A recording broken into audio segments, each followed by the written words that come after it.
Hello, and welcome to the University of Washington, Washington Area Cardiometabolic Project Echo 15. I'm Nicole Earhart, one of the adult endocrinologists at the University of Washington Diabetes Institute. And we've been so excited for everyone participating in this Echo program and all your engagement. And so we are excited but sort of sad for our final session today. And yet, for every session, we do ask you to help us empower our patients living with cardiometabolic disease, and also note that this is a safe space and that there's zero tolerance for making people uncomfortable. And thank you so much for building this learning community together, because I really appreciate the community we've made. So now our agenda for today. Today we have a great lecture on medications for weight loss, and this is given by Bharti Shehe, who is an obesity medicine specialist, and she's affectionately known as Dr. Abby to her patients, and she runs a weight management clinic in Tampa, Florida. So go ahead and introduce yourselves, please. Thank you, Dr. Arhat. Hello, Seattle. Hopefully we're sending some sunshine from Florida to you guys. I'm an obesity medicine specialist. I've been practicing obesity medicine for, gosh, almost 20 years now. And I'm so excited to be here and share the knowledge with all my colleagues. So thank you for having me here. Thank you so much. And now I'm going to go ahead and introduce our panelists for today. So we're also excited to have Dr. Laura Montour, one of our own UW obesity and family medicine specialists. So go ahead, Laura, introduce yourself. Hi, everyone. Again, I'm happy to be back. I say this every time. And yeah, sad that this is our last session, but I'm the current co-director of the Center for Weight Loss and Metabolic Surgery at UW. Thank you, Laura. And Dr. Savitha Subramanian, she is an endocrinologist and our expert in lipids here at the University of Washington. So go ahead and introduce yourself. Hi there. I'm glad to be back. Thank you, Nicole. Sorry also to hear that this is the last session. I am an endocrinologist and I'm the medical director of our lipid clinic where we see all complex lipid patients. And I also do a lot of diabetes. And finally, we have a really important participant today is our panelist, Katie Scott. She's a social worker, and so she's going to have great insight to us for this case, I believe. So go ahead and introduce yourself, Katie. Hello, I am for UW Medicine Primary Care, the Assistant Director of Social Work in BHEP, many years in social work and happy to support working with this complicated patient. Thank you so much for being here today. And finally, we have a great case that's going to be brought to us by Sora Mustafa from Point Clinic, and she's one of our great nurse practitioner residents. So we appreciate her as well today for bringing the case. And now, without further ado, go ahead and start our great didactic, Dr. Abby. All right, so in the 25 short minutes, we are going to go with the FDA-approved medications for weight loss, a 101 on that. And I believe we are talking to primary care physicians here. So hopefully by the end of this talk, you'll jump right in and be able to prescribe your medications, which I'm sure you're already doing. I have been practicing obesity medicine for almost 20 years now. So at the end of my presentation is my email address. If you need to reach out to me at any point of time, I'm very easily available and accessible and love to help people. No disclosures. All right, so our goals for today are to recognize and discuss the indications for medications for weight loss. And we'll be talking about everything. So the mechanism of action, the side effects, and just make you comfortable to be able to prescribe the medications. So the first thing I like to tell everyone is obesity is a chronic disease. So when I say the word chronic and I say the word disease, please think diabetes, because once you connect obesity with diabetes, diabetes with obesity, it makes management so much easier. It makes the management of your patient so much easier because that kind of eliminates the bias and stigma that sometimes is linked with obesity. And as you can see, over every decade, the prevalence is rising and the map is getting hotter. In fact, if you look at the global prevalence, we have gone from 10 to 15% to 25, 30% with projections of 50% over the next decade. So you and I, as physicians, have a lot of work to do. All right, so we are not going to talk much about obesity. We're going to just jump directly into the anti-obesity medications because I know you've had some wonderful sessions previously, 14 sessions, I believe, discussing so much more. So the first thing I like to say is for the management of obesity, it's 4 pillars. We always talk to all our patients about a good nutrition plan. whether you want to talk to your patients directly yourselves or by a dietitian or nutritionist. The second pillar is exercise. The third pillar is the mindset modification, which is so crucial in the treatment plans. And the fourth pillar is whether you're using medication, surgery, or a combination of. So it's always a four-pronged approach. And we'll just be discussing the medications today, but the medications are definitely an adjunct. So they are not the holy grail, which all our patients come to us thinking, oh, Dr. Abby is going to give me this wonderful medication, and boy, I'm going to be down 50, 100 pounds in the next 6 months, and my life is made. It's not the jackpot. We have to explain to our patients that it is one of the four pillars, and it's always used as an adjunct to nutrition, physical activity, and behavioral therapies. All right. There are FDA principles, which I'm sure most of us know over here. Medications are used for patients with a BMI of more than 30 or patients with BMI more than 27 with either type 2 diabetes, hypertension, dyslipidemia, obstructive sleep apnea. But definitely we want to see our patients in follow-up. So sadly, I do see some patients who have been prescribed the medication and are told by their healthcare professional, come back and see me in 6 months, come back and see me in a year. No. We have to see our patients in 3 to 4 months, in 12 to 16 weeks. We have to monitor our patients. We are looking for that weight management, weight loss. And if they don't show improvement at about 4 to 5% weight loss at the 12 to 16 week mark, we definitely want to either increase the dose, we want to add a medication if needed, we want to address the nutrition, exercise part, or the behavioral modification. So follow-ups are so crucial, again, just like you would do for any patient with diabetes. Plus, as patients are losing weight, we have to bring their blood pressure medications down. We want to prevent the orthostatic hypotension. So our patients need a lot of care. All right, so some of the medications that are approved are controlled substances. So please make sure that you know your local and state medical pharmacy board regulations before you start prescribing the medications. All right, so there are actually 7 medications. I'm talking about 6 over here today, but for long-term use, there are FDA-approved anti-obesity medications. We have, and it's a very exciting decade because with every passing decade, we've been having new medications added to our Pandora box, and we have so many more in the pipeline. So it's a very exciting time for obesity medicine specialists and, of course, primary care physicians, family practitioners. Orlistat was introduced in 2007. Again, if you see in the next decade, we had Kisimia, phentermine topiramate, naltrexone bupropion, also known as Contrave in 2014. Liraglutide was approved in 2014 under the name Saxenda for weight management. Semaglutide under the name Wegovy was approved for weight management in 2021, followed by tirzepatide as Zepbound in 2022. We also have setmelanotide. I'm not going to talk much about that today, but that is approved for patients with established genetic causes of obesity. So I'm not going to spend much time on Orlistat. I'm not sure how many obesity medicine specialists or even primary care physicians have prescribed this medication. It's a pancreatic and gastric lipase inhibitor. And, we do see diarrhea, oily stools, fatty fecal incontinence with this medication. It used to be used in the past, probably with a low-fat diet. But again, it's a very small proportion of patients take this medication. It is available over the counter and as a prescription. But again, I have no experience with this medication, and I don't think many providers do. Let's jump right into phentermine topiramate, a wonderful medication. It was introduced in 2012 under the name Kisimia. I've highlighted some of the important information which I think you should be able to pick up on the slides. There is a titration to this medication. But how the medication works is the phentermine is our sympathomimetic amine, so it causes appetite suppression. The topiramate, it increases the satiety, decreases craving. So the combination of both together it gives us about anywhere an average of 10 to 12% weight loss. But there is a titration. Again, with the side effect profile, the phentermine is a sympathomimetic amine, so you want to prevent giving it in patients with uncontrolled hypertension, active coronary artery disease, or with topiramate, you want to prevent giving in patients in the female patients in the reproductive age group, and often, of course, patients with nephrolithiasis. So a few things I really like to highlight are the titration orders for this medication and the contraindication profile. But 10% weight loss, 10 to 12% weight loss, I think it's a fantastic medication. I've used it significantly in a lot of patients, and we have good results. All right, is the speed of presentation okay? Is everyone following through? Perfect, thank you.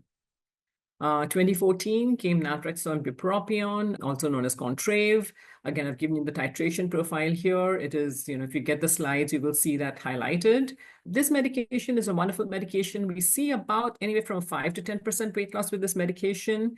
And the bupropion, as we know, it's a weak inhibitor of neuronal uptake of dopamine and norepinephrine, works in the hypothalamus and the mesolimbic dopamine circuit system, decreases appetite, and the naltrexone is an opioid antagonist. Again, we are very selective with this medication. It's a wonderful medication, but we will be very selective with who we prescribe this medication to.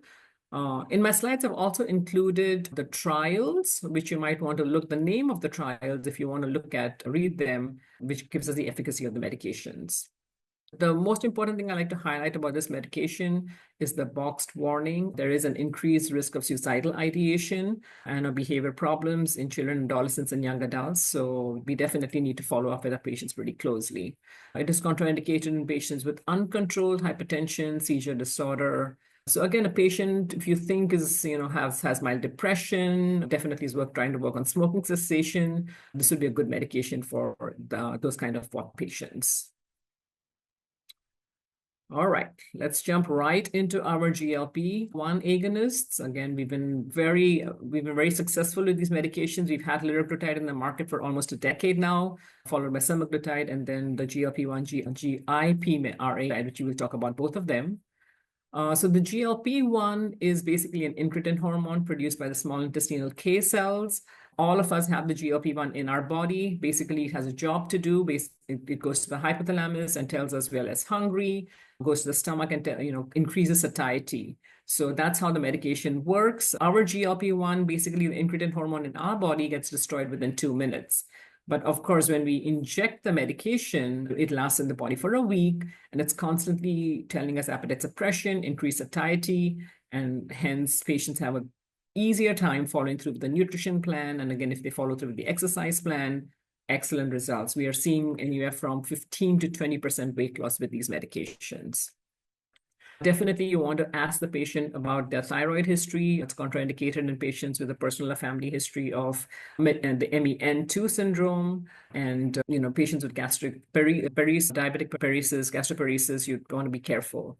Some of the side effects of the medication are also acute pancreatitis. So we ask the patient for a pancreatic history. So just be mindful about these issues. I've given you the titration orders of the liraglutide over here. It's a daily injection, and the efficacy of the semaglutide, the Wegovy, is a weekly injection. So that's where the two differ. Because of the way they act, some of the side effects are abdominal pain, nausea, vomiting. I like to prevent constipation in our patients, because once they get constipated, they're going to be miserable and they're going to make your life miserable. So I usually say start a fiber of some kind, increase hydration. Again, prevention is always better than cure, but you're definitely educating a patient on the side effects. They want to watch for abdominal pain, nausea, vomiting, educate them about the risk of pancreatitis, significant abdominal pain going to the back. Definitely they need ER attention. And also, you want to make sure that you're following through with these patients, because their weight loss is so beautiful, but also you want to educate them about orthostatic hypotension and decreasing their blood pressure medications if needed. So monitoring the patients is pretty crucial. With the liraglutide, if you want to read about the studies, it will be the SCALE trial. And again, we see about a 10 to 20% weight loss with this medication. Semaglutide is a weekly injection. We titrate up. It's a once-a-week injection, so it goes from 0.25, 0.51 milligram. The Ozempic goes to the 2 milligram subcutaneously weekly dose. Wegovy, which is approved for weight management, we go to the 1.7 and the 2.4 milligram weekly dose.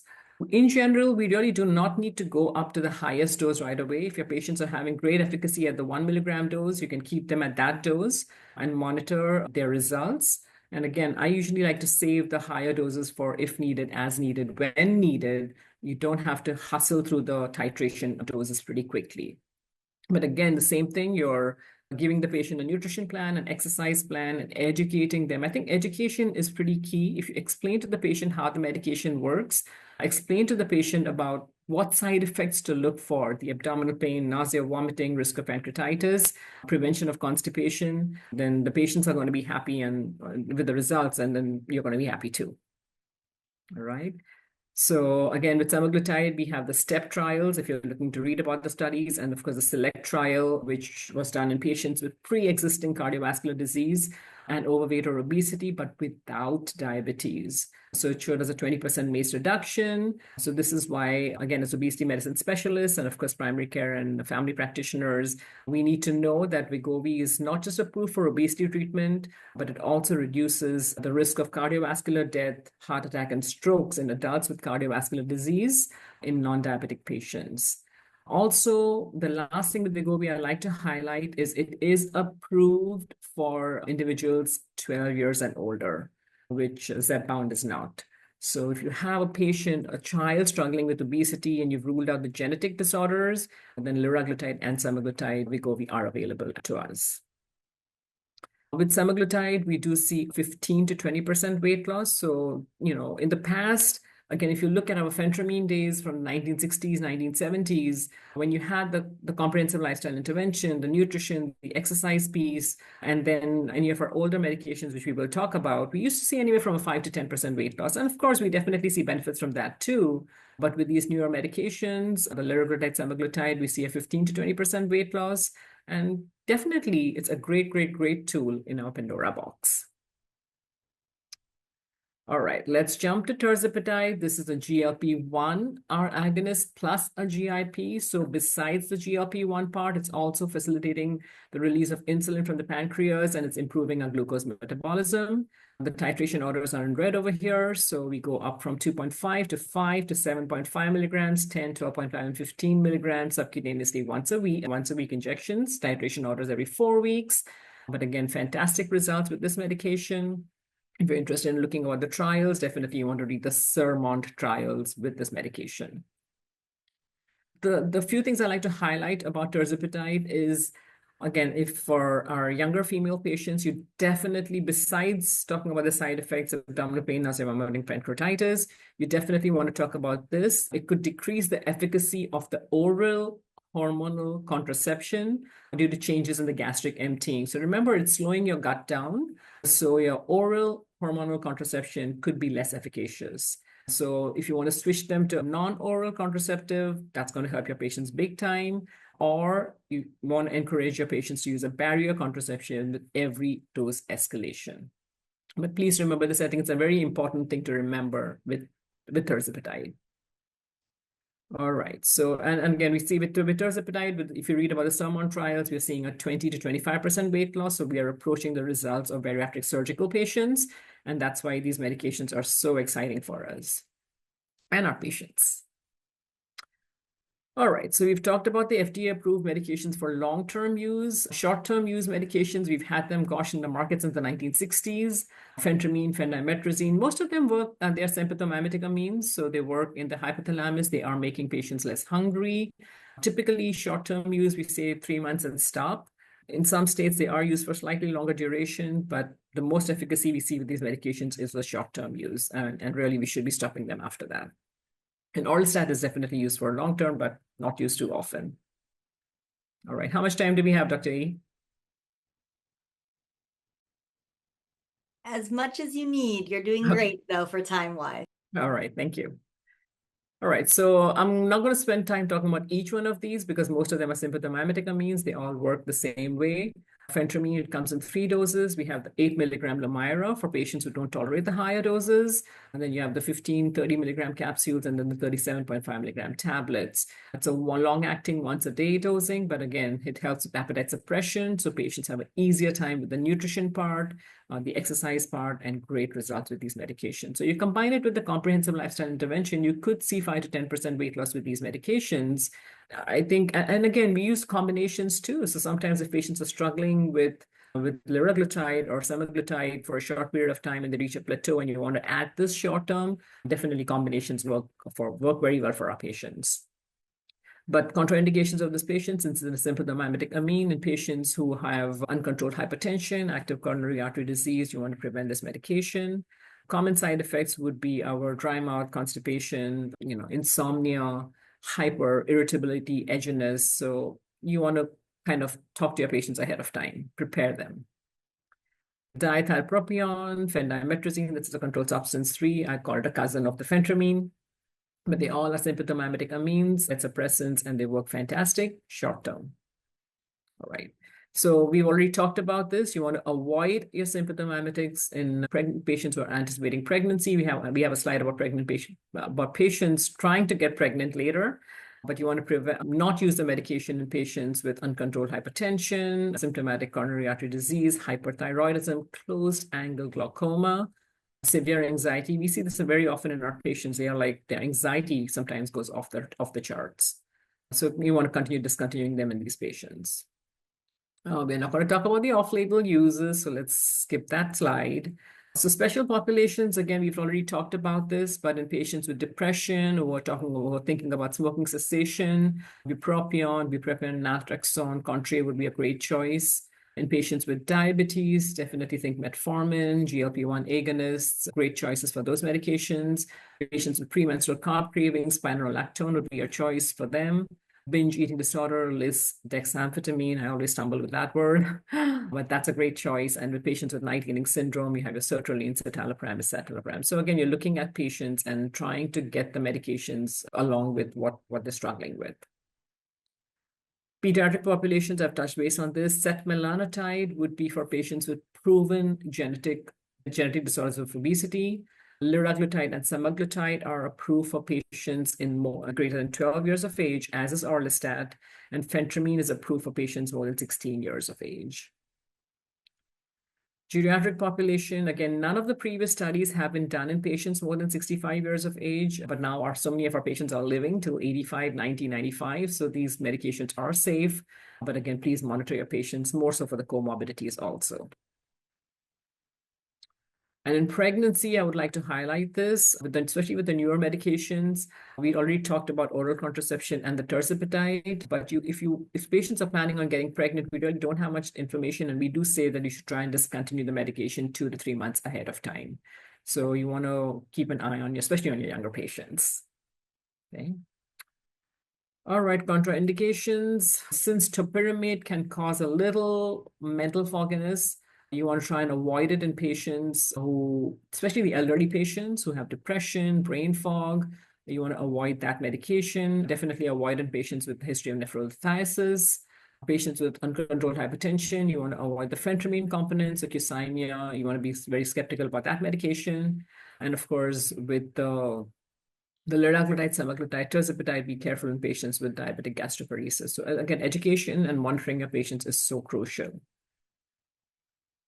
All right, so that takes me to the end of my slide. It's 25 minutes just to talk on anti-obesity medications. Was really a challenge, and I did it.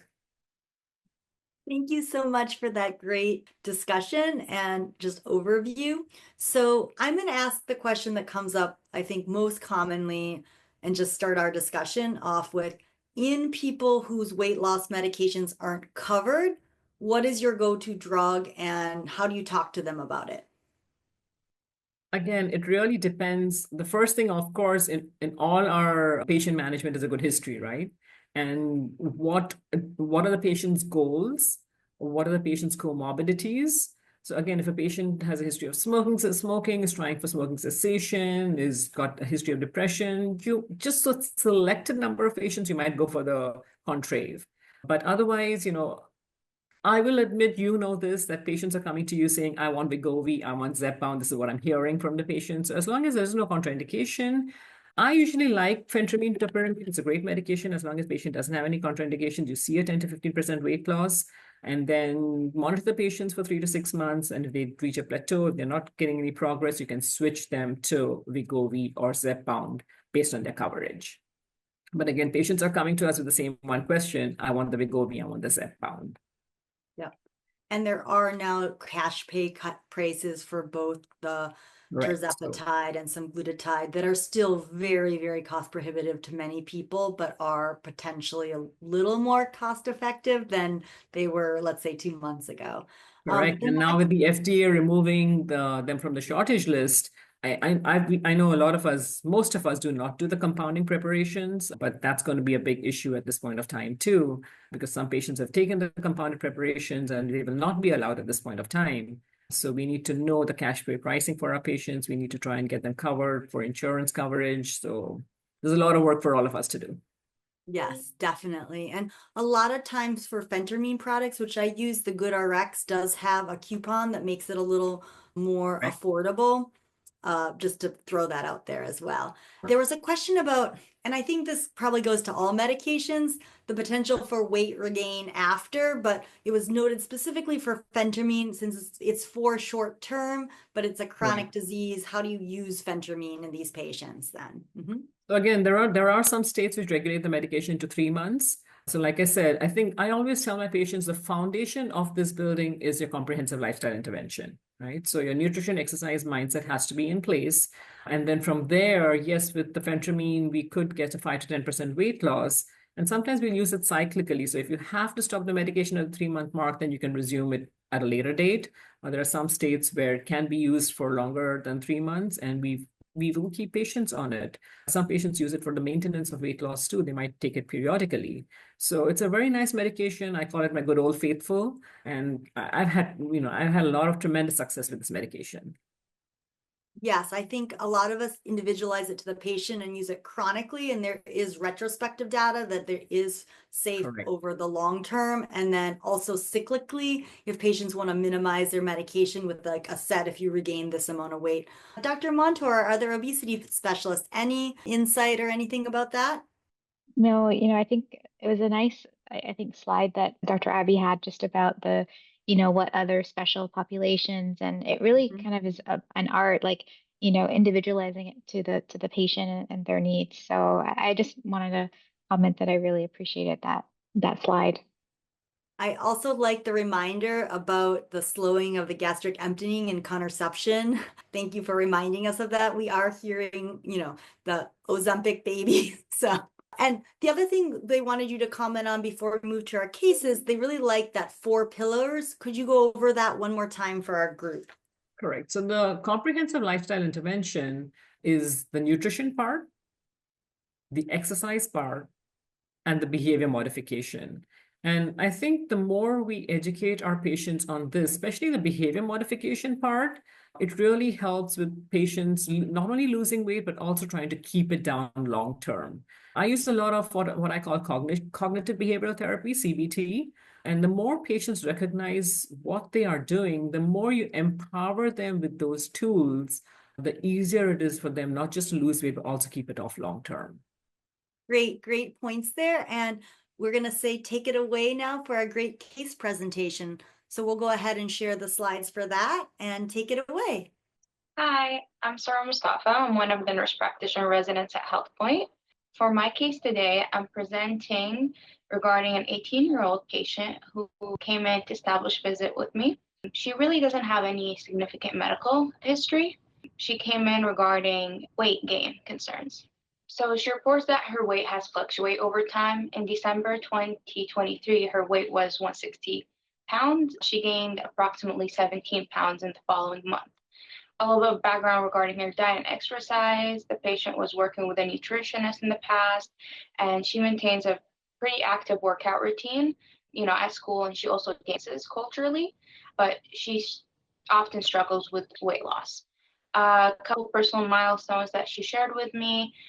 She has senior pictures coming up at that time and prom, and she really was worried about what, like finding a dress and pictures. So I saw her initially in December of 2024, then we had a follow-up in January. Her weight at the last visit was 177. Her current weight at that visit was 183.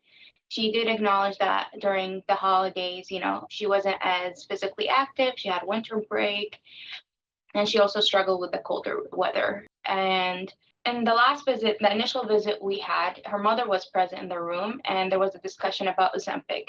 Her mom is on Ozempic, and so she felt like we should start Ozempic at that visit. I kind of did more of a consultation. We also discussed that it's not covered by insurance and the cost that would be. And then we also discussed Victoza and how it would be hard for an 18-year-old to inject daily compared to weekly. So we had that discussion.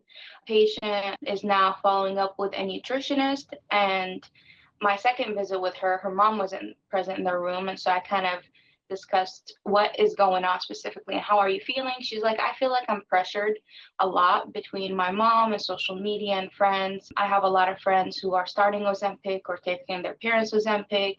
And so we had that discussion, and I offered behavioral health support, and she declined the referral just because she's a really busy student right now and she's focusing on graduation and college. So just to give you a little history, a while ago she had prediabetes.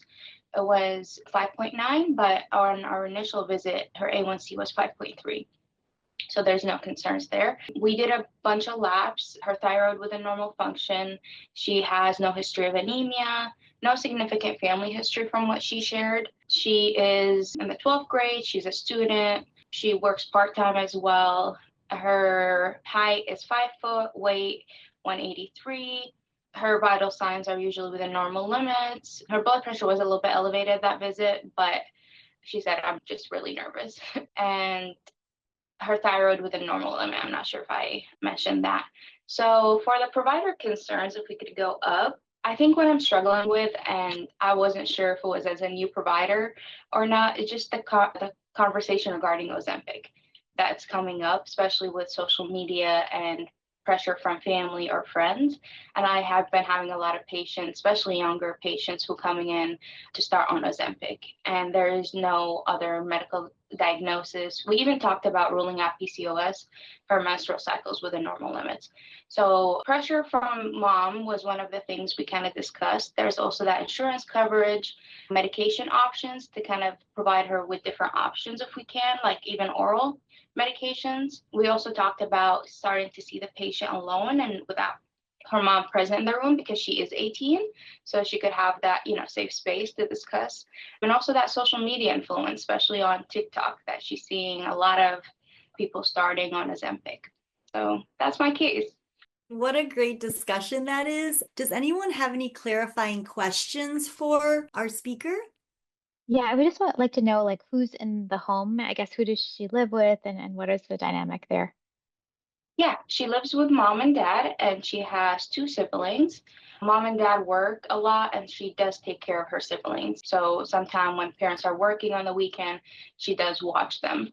Yeah, she says that she has a lot of support from family. Right now, they're kind of focused on graduation and college.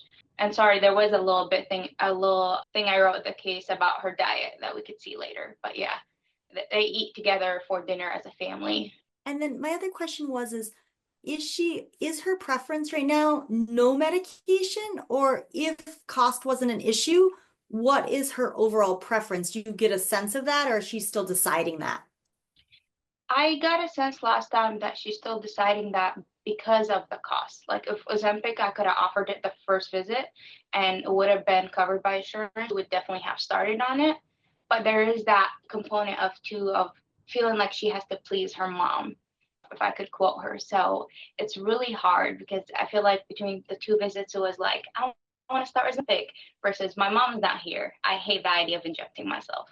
Yeah, I was going to ask a question along that same lines. What was the dynamic between the mom and the daughter while they were in the clinic? So was it pretty contentious? You may not have gone to it, did you unpack why mom wanted her on the semaglutide at all? Did you get a sense? Yeah, it just seems like really that weight gain. Mom is very much like, oh, your size went up. We can't find a prom dress that fits. Stuff like that came up in the visit. I did get a sense of that. And it seemed like, to me, if it's appropriate to say, not as healthy of a relationship in a sense of the daughter's trying to speak, she's 18. The mom was like, no, So it's a lot of negative messaging from mom. Yeah. Now, I don't do the calculation in my head, but at 5 feet tall and 183 pounds, do we know what her BMI was? I don't want to get into the BMI discussion right Yeah, now. I'm gonna go over that in the case, but it's 35 currently. 35? 35. Okay, thank you. And there was one question in the chat about the progression of weight and over how long of duration. Do you have a sense of her total weight gain and over how long? Yeah, if I could put the timeline, it seems from a full year. So from 2023 till December 20 or January 2025, let's say a year and a month, from 160 to 183. So you mentioned the mom is on semaglutide. Is it for type 2 diabetes? Is there obesity in the family as far as you know? Yeah, it seems like obesity, even though when I asked questions, they were like, no. So I didn't know if it was like translation between, because the mom didn't speak English, the daughter did. So when I tried to assess, like diabetes, hypertension, all of that, the daughter was like, no, nothing that I know of. The mom doesn't speak English. What's their heritage, may I ask? They spoke Spanish. So And just just to to clarify, clarify, mom was on semaglutide for weight loss, not for diabetes? Yeah, mom saw significant weight loss. I think she reported over 40, 50 pounds, I want to say. And she's still on it. And there's She's still on it. no cost barrier because you mentioned there was mention of a cost barrier. Yeah, Right? mom is getting it not covered from what I know. So she's But she paying. was trying to hopefully like get it for her daughter to be covered. And you mentioned menstrual cycles were regular? Yes. So we kind of talked about the PCOS aspects, to evaluate that, and there was no concerns. And as I was saying, there's so many great questions. I'm going to turn it over to Laura to go over our case discussion. So I'm sure that's going to stimulate even more questions and conversation. So take it away, Laura. so just to recap, this is a pretty intense slide, but we have an 18-year-old female with a history of prediabetes. From a year ago, her A1C was 5.9, and now it's currently 5.3. Only medication that she's on is vitamin D, 1,000 daily, and she presents with weight gain. And from reading the notes, the trajectory that I saw, it wasn't a year, but from December 23, she was at 160. But recently, I think there were 2 visits where she, I think, had been at 170. And then it seemed even in the last couple of months, now she's up to 183. But there's been this kind of steady weight gain. Mother was present for the visit. It sounds like maybe it was a bit of a contentious relationship, but the mom had lost weight with semaglutide and is wondering about the same for her patient or for her daughter. And the patient sounds like she's hesitant to start because she feels that it's, a lot of pressure by her mother. If she does have insurance, it's the Apple Health insurance. Again, based on her height and her current weight, her BMI was 35.7. Blood pressure, as you mentioned, was a little bit elevated at 136/74. Did you do a waist circumference, or how is her weight distributed? Is it mostly central? I did not do that, but it didn't seem mostly central. Okay. She was talking about how dress has been tighter on her hip. So, Okay, sure. So associated with her weight gain, the patient reported that she's just been less active over the holidays, cooler weather, but she did mention that her eating had been increased as well over the holidays. And she does report, though, prior that it's just been difficult managing her weight despite working with a dietitian and being active.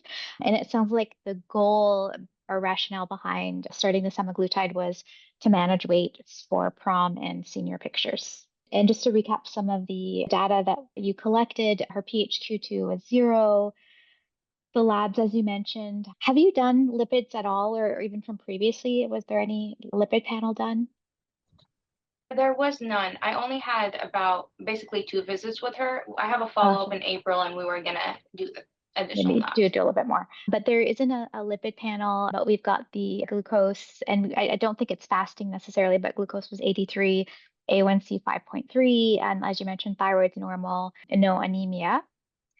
And then this is the food recall. I don't think that we were able to go over when you presented the case, but it does look like she generally skips breakfast. Will have potentially Starbucks before school with her friends for breakfast. Lunch, it looks like it's usually like out. Maybe you can clarify. She's eating out like pizza, Taco Bell. And at dinner, that's you said at home as a family. Usually it sounds like traditional foods, rice, beans, tortilla, either chicken or beef, but the portions of her food are much larger compared to what she eats through the day. And bedtime, 11 p.m., but sometimes she'll stay up on social media. And I guess liquids, is she drinking like sugar beverages or soda or? Yeah, she says she hates soda, energy drinks. It's just other than the Starbucks, the coffee. Okay, coffee. Okay, great. And you had identified these specific barriers that I just wanted to highlight that, school is very stressful. There is that pressure from the mother, but her school schedule makes it hard for her to kind of eat regularly and potentially do meal prep. And then just to highlight in detail, really, I think interesting kind of discussion we'll have today, but just the pressure from the mom. Insurance is not going to cover semaglutide. You did think about Victoza, but doing the daily injections, she may not be able to do. It sounds like your Victoza was going to be covered for her, as far as you know, potentially. Yeah. Yeah, I talked to a pharmacist at HealthPoint and they said it would be covered. Okay. But, one of the big issues is, how do I address weight management with the parents in the room and when the patient declines to be alone, but also, navigating, all the information that we're all exposed to, like TikTok and again, these high school, her friends talking about, I guess that external, weight pressures and stigma that she may be feeling. So recapping just the kind of main points that I took from all of that is, she has a history of prediabetes, although resolved. She's an 18-year-old student in high school, and she's had this weight gain over the year, 160, then January 177, and it looks like even from January to March, it's continuing to go up. Blood pressure is a little bit elevated, and it sounds like there is a family history of obesity, but no other history of heart disease, no smoking or alcohol. So I guess thinking, we've had, I know, mostly really complex diabetes patients over the course of echo, but just, approaching this as an obesity management case, I think the first question, when we're thinking about medication specifically, does this patient, fulfill criteria for obesity? And there are many ways to, I know Dr. Abby said, let's not go there with BMI, but, BMI is not the most accurate in patients with higher, like elderly patients with maybe higher body fat, but also or less muscle, but athletes who may have a lot of muscle. So BMI, it's still one of the ways we assess that, but you have to really be careful how you interpret that data. Waist circumference, easy thing we can do, and I think it can give us a lot of insight, for cardiometabolic risk. But waist circumference over, and this is in Asian population, the cutoffs are lower, but in non-Asian population, male patients over 40 inches, female over 35 inches. If you have a tool in your clinic that does body fat, or if a lot of our patients may have these scales at home that are doing percent body fat. Another way to look at or diagnose obesity is based on the body fat. So the female body fat over 32% would be considered for diagnosis. Dr. Abby, do you have any other kind of comments or other tools that you, in terms of diagnosis? No. So Yeah. these are exactly what we look at. So that I was actually Yeah. just going to ask, do you have a bioimpedance scale and what her numbers were there? But Yeah, perfect. So the other thing we want to think about though, we've got the diagnosis of obesity, but we do have to, obesity in general is multifactorial, meaning many causes can lead to obesity, but there can also be, secondary medical issues too that can also cause obesity. In particular, thyroid, Cushing's syndrome. Sometimes medications can be causing weight gain. So pregnancy, that's definitely one that, it certainly could come up where, sudden weight gain, and this person has regular periods, but you may want to think about that too with this kind of unexpected weight gain in a short period of time. So please just be cautious about, thinking about these other causes. Your history and physical exam is really going to be helpful to kind of tease those out. And for this patient, I think we do need a really full panel of labs to really kind of complete our evaluation. Lipids for sure. You could consider a dexamethasone suppression test to rule out Cushing's if there's other kind of stigmata of Cushing's. And you mentioned she has regular periods, so maybe not PCOS, but definitely in a patient with obesity and insulin resistance, you may want to evaluate for PCOS. Dr. Subramanian, Dr. Einhart, Dr. Abby, any other kind of additional comments you'd have on this secondary causes of obesity? Or I guess one of the questions I often have, even for myself, is, what's the best dose if you're going to do a dexamethasone? What's the best dose in patients with obesity?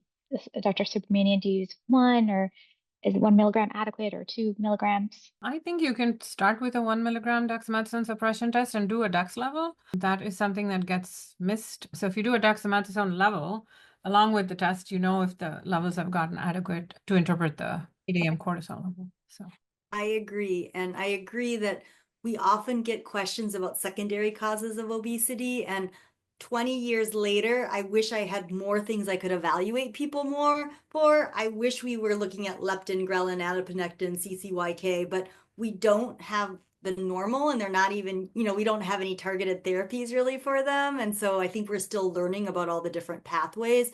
But I go over the thyroid, I screen for insulin levels for resistance, and then I talk about Cushing's and if they have easy bruising, proximal muscle weakness, the dark violaceous stria. I tell them we could consider doing it. And if it makes them feel better, I also will draw those labs because we want to be 100% sure. But usually there isn't really necessarily an evaluation that you need from a lab standpoint for those secondary causes unless you have other things going on besides the weight. And my last question for Dr. Subramanian, would you draw lipoprotein little a in this patient to look at her overall metabolic health, or would you wait till she was a little older? Yeah, I think I'd start with a basic lipid panel, which we don't have, and I think you have a plan to order that. Well, lipoprotein little a is a unique and separate lipid test, which is not included as part of the standard lipid panel. But LP little a is an independent cardiovascular risk marker. There's a lot of attention to this particular lipoprotein. It's an ultra sticky modified LDL particle.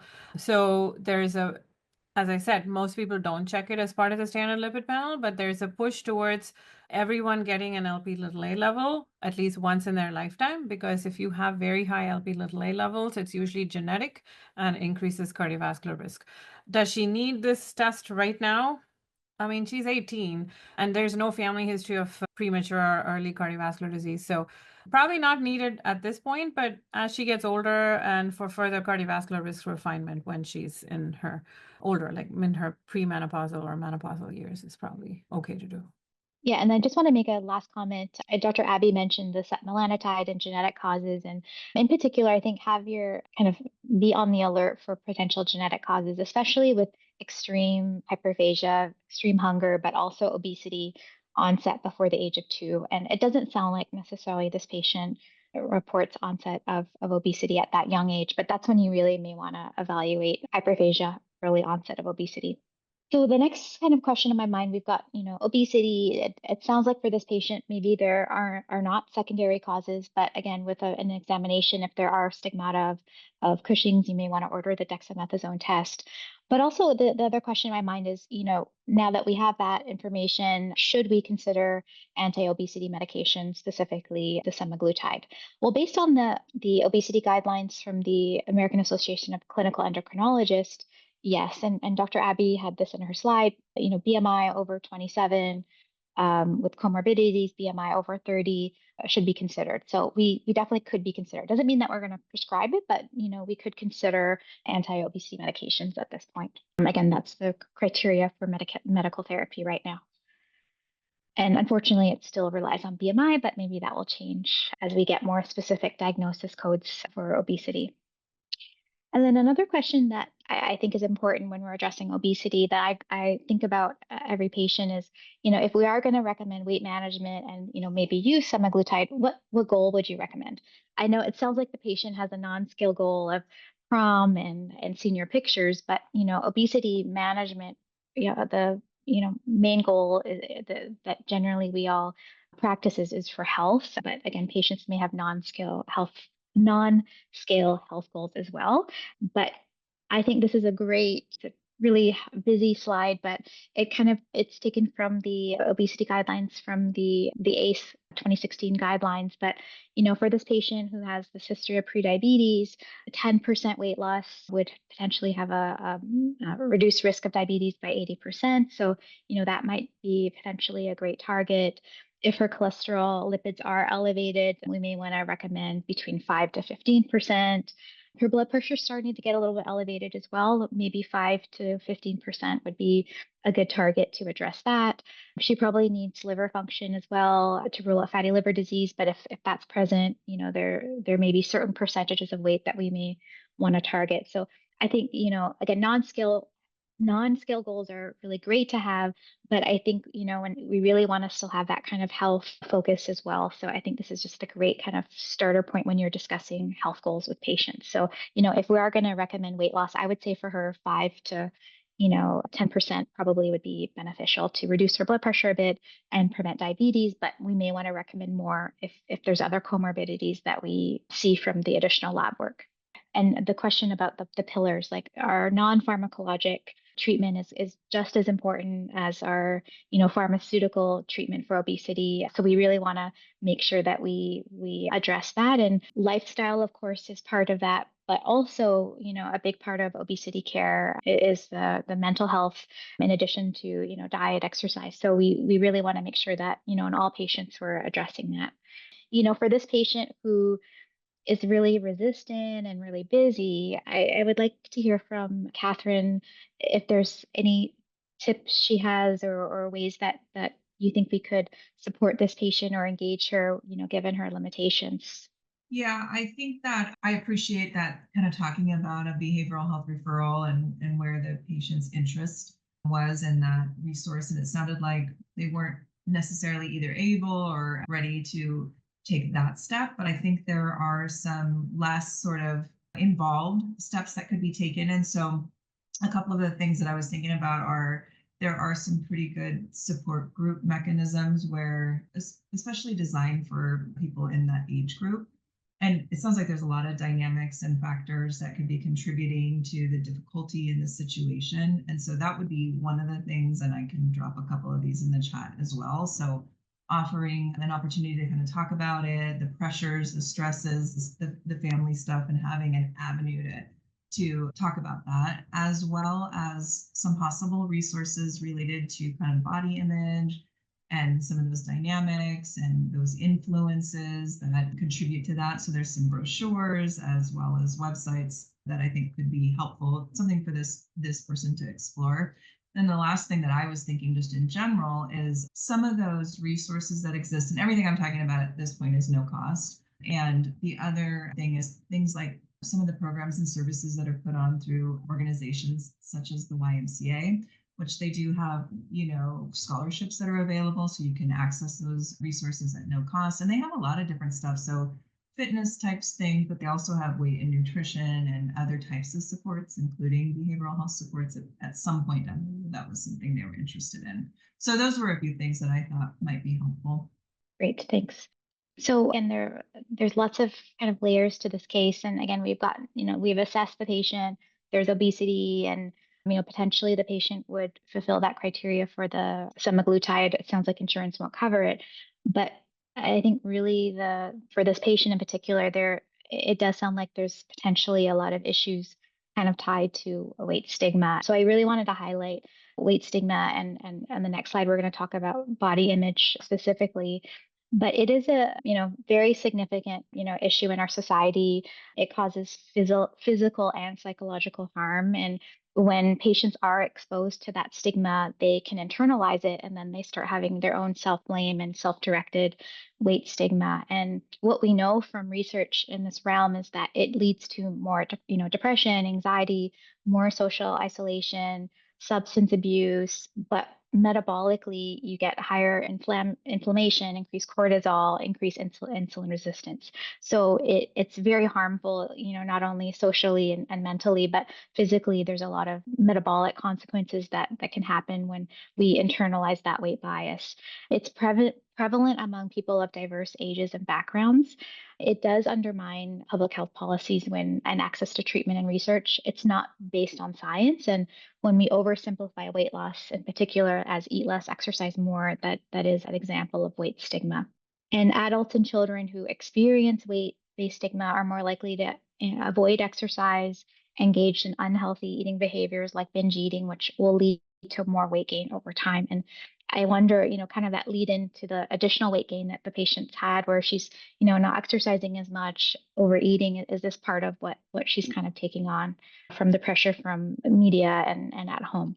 Body image dissatisfaction is also an important thing to recognize, because it also does increase risk of emotional eating and disordered eating patterns. So it is definitely important even to listen to how the patient's talking about themselves. There is a scale where you can actually objectively kind of measure this. I don't use this in practice, and maybe Dr.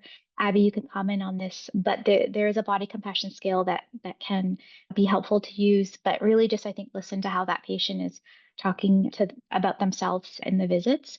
Really important to engage these patients in mental health. And a lot of times if I see a lot of weight stigma going on and internalized weight bias and negative self-talk, I actually may even take a weight inclusive approach. Still, we're focusing on health habits because we know she's got this history of prediabetes and obesity, but I actually try to not have them focus on weight loss. Dr. Abby, do you have any comments on, I guess, the body? Do you use any kind of these scales in your practice?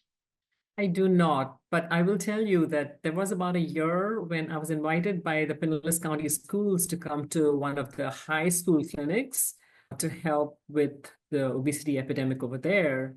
And I will tell you that it is hard, very hard working with high school students because I think it's not just them, but it's the peers, the family, and they just it's really hard. I mean, they want to do the right thing, but it's so hard for them to be able to do it. The peers and that social media plays a huge role. I mean, that's why it's important to, like you appropriately said, get the goal off the weight and get it into health.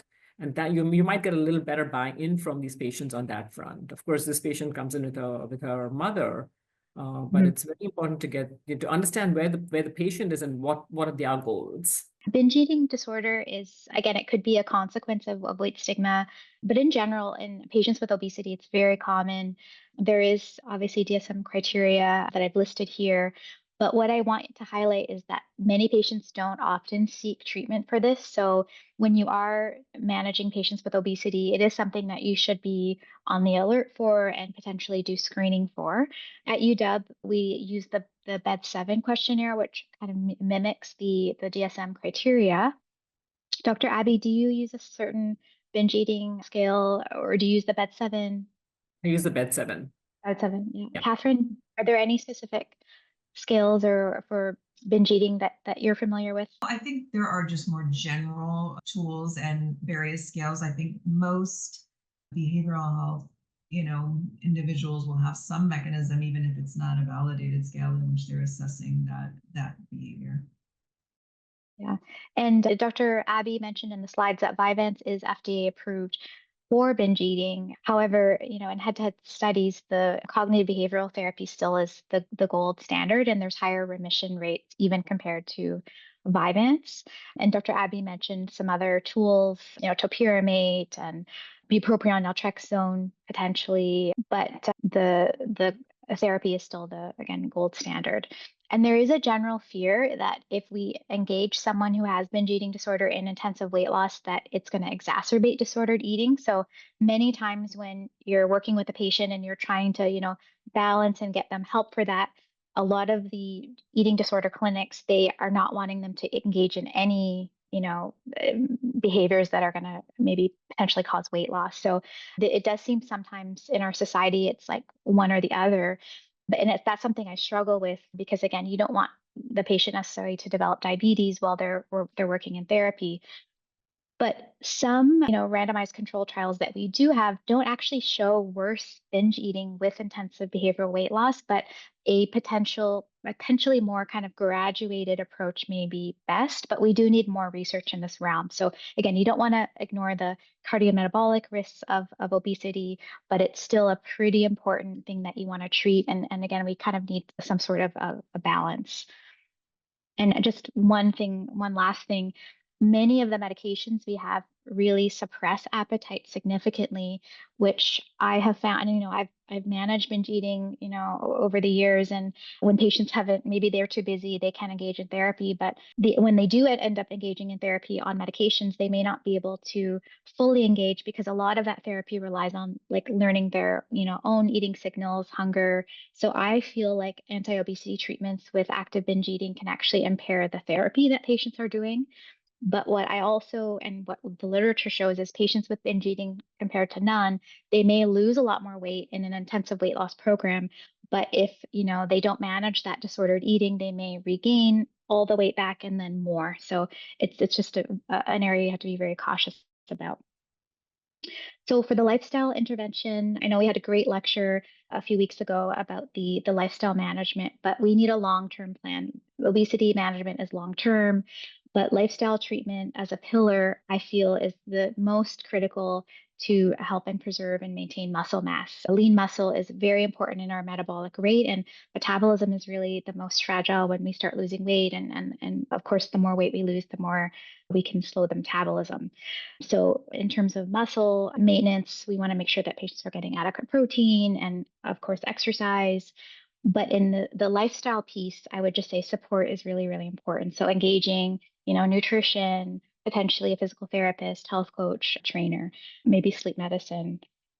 And generally more frequent visits, 14 visits over 6 months is the most, has been shown to be most beneficial based on our diabetes prevention program and the Look Ahead trial. Diets, all diets are pretty much after 6 months, they kind of all even out. But just general tips, I would say I recommend for patients is, being mindful, use small plates. Our plate size has just evolved over the years. And one of the things our dietitian shares a lot, because we have a patients who just have been ingrained to like finish all their plate since childhood, and that's a hard thing to break. You won't be in trouble if you don't clean your plate. So these are just kind of just general kind of nutrition tips, but really any diet will work, but we want this to be long term. Pharmacologic treatments. So we've got the incretin mimetic drugs, and Dr. Abby talked about the liraglutide, semaglutide, tirzepatide, but then we've got those other anti-obesity medications, the various pills that were discussed, phentermine, topiramate, bupropion, naltrexone.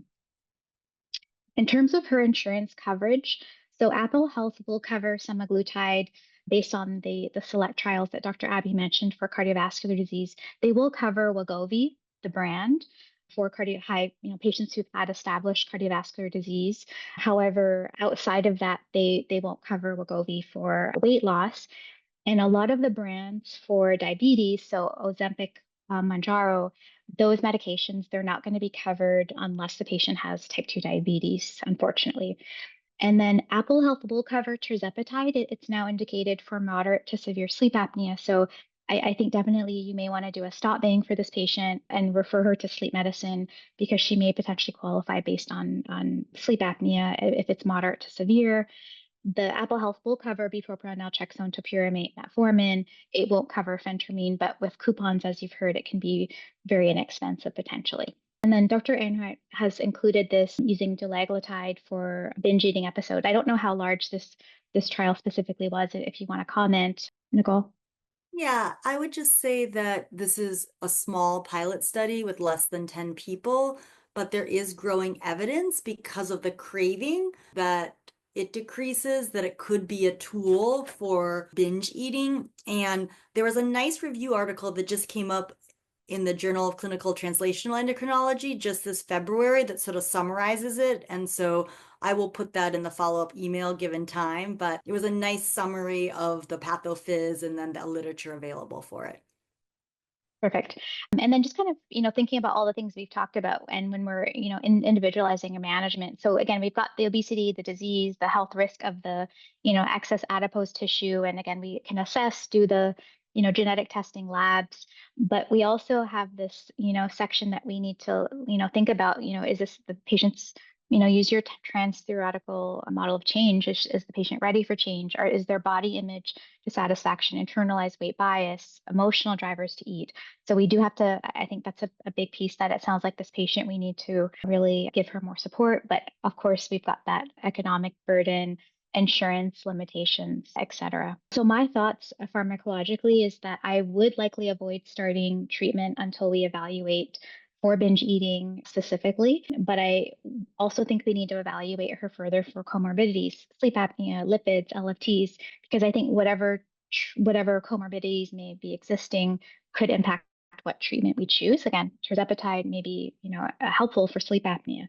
And then my approach, I generally wouldn't use appetite suppressants because I find, again, that impairs their ability to actually engage in the therapy that's going to be the most beneficial. So recommendations for this case, further evaluation for obesity-related comorbidities, a BED7 or other disordered eating questionnaire. And I think we need to engage mental health. But again, Catherine, it sounds like has some resources maybe to help. Usually I'm able to kind of get buy-in with patients when I tell them that, the internalized weight bias and that could be leading to more harm then good. And it's important that we address that for her long-term management. Dr. Abby, do you have any other kind of thoughts about this case or other recommendations? No, I think it's a tough one because of the age of the patient and just not knowing the family dynamics. What does the patient want versus what does the mother want? So it's really important to try and get this patient one-on-one to see what her goals are. I mean, I know you talked about her fitting in the prom dress and everything, but what are her goals for the 6-month, 1-year mark? Not just fitting in that prom dress, but moving forward. So that is one, and definitely I'm concerned about, her weight gain and her blood pressure was borderline elevated.